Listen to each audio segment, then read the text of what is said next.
Sahabat-sahabat Katolik semua, sahabat saudara Dina Kapusin dimanapun berada, pencinta channel Kapusin Alverna, selamat berjumpa kembali di channel ini. Hari ini ada sesuatu yang sangat istimewa, yaitu spesial Minggu Panggilan. Kita akan berbagi cerita, kita akan bersharing tentang panggilan hidup, panggilan membiara menjadi seorang biarawan Kapusin. Siapa tamu istimewa kita? Inilah saudara yang akan kita teliti, akan kita bongkar, akan kita kupas secara tuntas bagaimana pengalaman hidupnya selama menjadi biarawan Kapusin. Hai sobat muda, nama saya Frater Indra Simbolon. Saya berasal dari Paroki Santo Yosef Balige dan saya adalah anggota Ordo Kapusin Provinsi Medan. Saat ini di Alverna saya adalah Frater tingkat 1. Seperti apa perjalanan hidupnya? Kira-kira Brother bisa ceritakan bagaimana sebenarnya pengalaman hidup sebelum menjadi seorang biarawan Kapusin, sebelum memilih untuk menjadi seorang biarawan? Baik, terima kasih brother.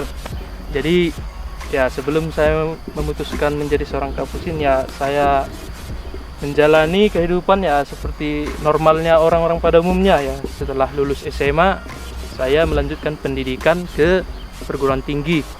Saya mengambil jurusan arsitektur di Universitas Sriwijaya Palembang.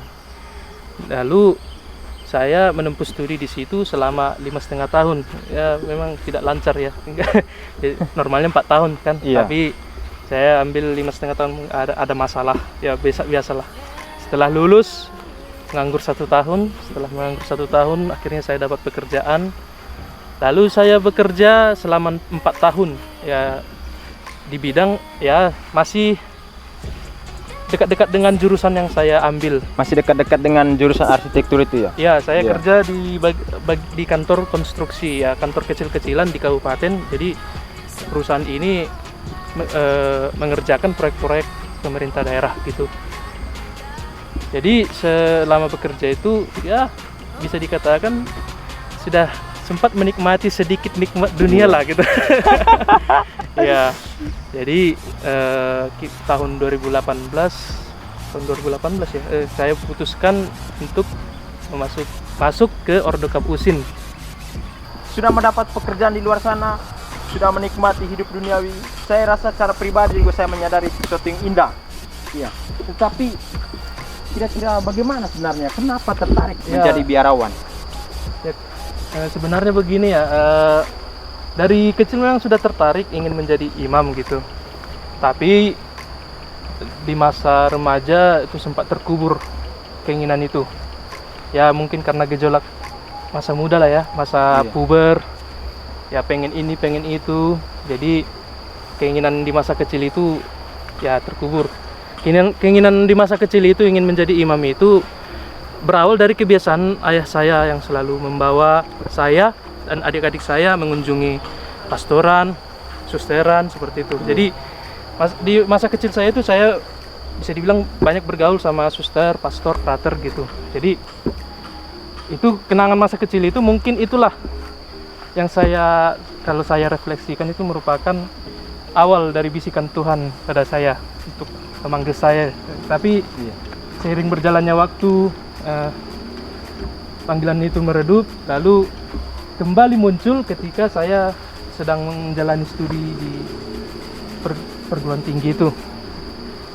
Dalam jurusan arsitektur itu saya dalam literatur buku yang saya baca itu, yang saya pakai untuk belajar arsitektur itu, saya membaca riwayat tokoh Romo Mangun. Romo Mangun ini nama lengkapnya Yusuf Bilyarta Mangunwijaya, dipanggil Romo Mangun. Romo Mangun ini adalah budayawan, religius juga, seorang imam, dan dia juga seorang arsitek. Nah, dari situ saya berpikir, wah ternyata seorang arsitek bisa juga menjadi seorang imam gitu. Dan itu memunculkan kembali keinginan untuk menjadi seorang imam itu.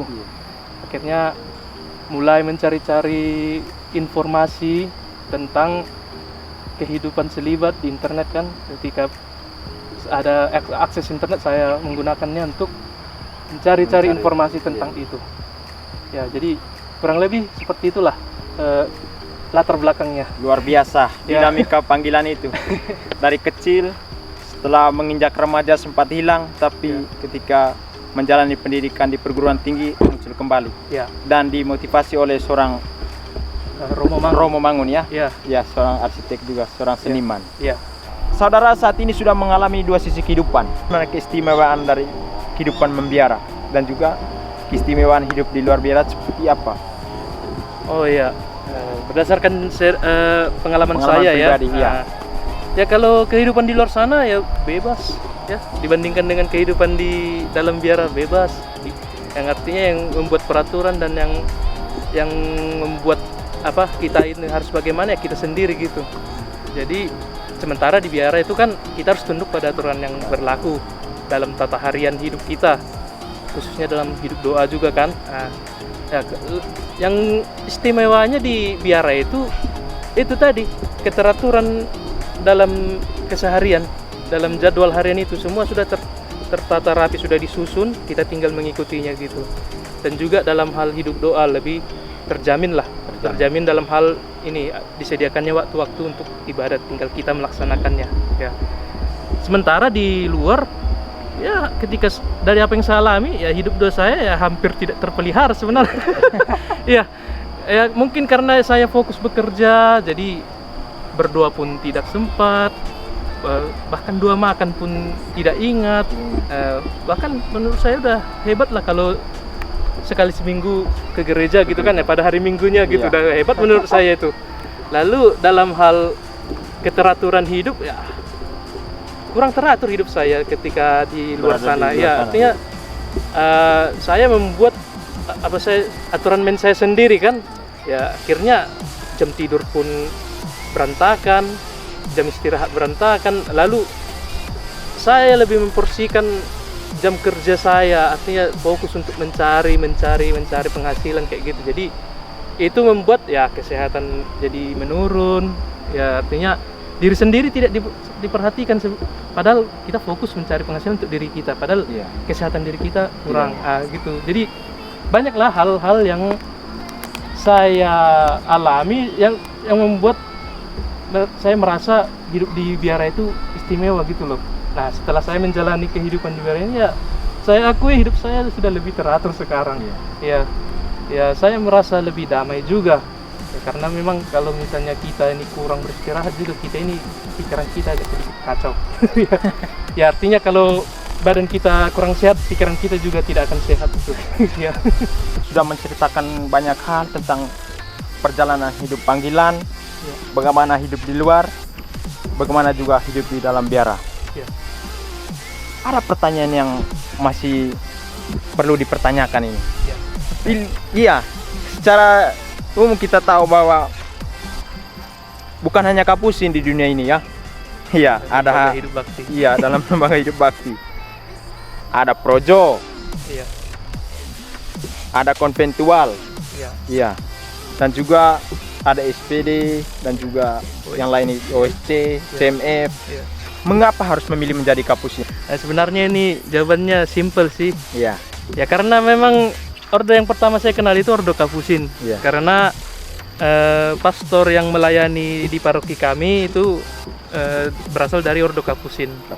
Ya, jadi memang dari sejak berdirinya paroki kami itu sampai sekarang umat-umat itu umat di paroki kami itu selalu dilayani oleh pastor Kapusin. Ya, karena memang bisa dikatakan Balige itu ada semacam ikatan erat dengan Kapusin, karena memang pada saat Katolik masuk ke Sumatera ini ya, ke Tapanuli ini, yang membawa ajaran Katolik itu adalah pastor Kapusin. Jadi misi pertama di daerah Tapanuli itu ya di Balige. Dan banyak situs-situs ataupun tempat-tempat yang bersifatnya bersejarah, karena dulu di situ ada itulah yang menandakan ataupun menunjukkan bahwa disinilah dulu pastor itu berkarya begitu. Saya melihat juga kehidupan mereka itu kehidupan persaudaraannya itu bagus. Mereka kepada umat juga sangat bersaudara. Jadi ya mungkin itulah yang membuat saya tertarik menjadi Kapusin. Ya, mungkin itulah jiwa bersaudara mereka itu para pastor-pastor itu gitu. orang-orang muda di luar sana juga membutuhkan sesuatu dari kita. Kira-kira pesan saudara untuk anak UMK, untuk sahabat muda Katolik di luar sana seperti apa? Ya, untuk sobat muda Katolik, ya memang di zaman modern sekarang ini banyak tawaran untuk kita pilih. Artinya banyak pilihan-pilihan hidup. Artinya semuanya itu memberikan suatu tawaran yang bagus seperti itu. Jadi kita sebagai generasi milenial, ya saya menantang kita semualah untuk berani memilih dan berani memutuskan kita mau jadi apa ke depannya. Ya jangan seperti saya. Ketika usia saya sudah itulah udah cukup matang lah baru berani memutuskan. Jadi saya mengajak saudara muda untuk berani memilih. Apapun panggilan hidup kita itu, kita harus yakinkan diri kita bahwa itu adalah kehendak Tuhan atas diri kita. Jadi pada dasarnya kita itu harus berbuat baik, ya bersikap baik. Nanti Tuhan akan menunjukkan ketika sobat muda merasakan adanya semacam perasaan yang gelisah tentang suatu panggilan, saya ingin menjadi apa begitu, segera sobat muda putuskan, pilih dulu baru putuskan. Kalau misalnya sobat muda merasa terpanggil menjadi biarawan, entah itu imam, frater ataupun suster, sobat muda harus berani untuk memilih.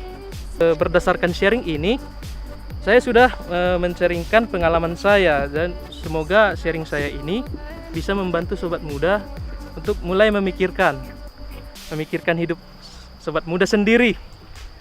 Karena hidup ini akan terus berjalan dan kita pun dituntut untuk membuat pilihan atas hidup kita. Kan sudah diceritakan semua oleh saudara ini bagaimana perjalanan hidup panggilannya, dan dia juga sudah memberikan pesan-pesan moral untuk kita semua bagaimana sebenarnya memilih untuk menjalani panggilan ini. Terima kasih saudara telah membagikan pengalaman hidupnya. Sama-sama, brother. Ya. Baik, untuk sobat-sobat muda yang terpanggil menjadi seorang Fransiskan khususnya Kapusin, silakan bergabung dengan kami. Mungkin sudah diberikan di situs di akun-akun media sosial tentang persyaratan-persyaratan untuk menjadi seorang saudara untuk masuk ke dalam ordo kami. Kami akan sangat senang menyambut sobat-sobat muda, dan mari kita bersama-sama menjalani panggilan di dalam ordo Kapusin. Kita lihat jubah kami ini sepertinya berbeda. Sepertinya beda warna, tetapi kami satu. Hanya karena jubah saya ini lebih lama jubahnya. Ini jubah baru, tapi ini kami tetap Kapusin. Oke, demikianlah dulu wawancara kita, sharing panggilan kita spesial Minggu Panggilan. Selamat berjumpa di video-video berikutnya.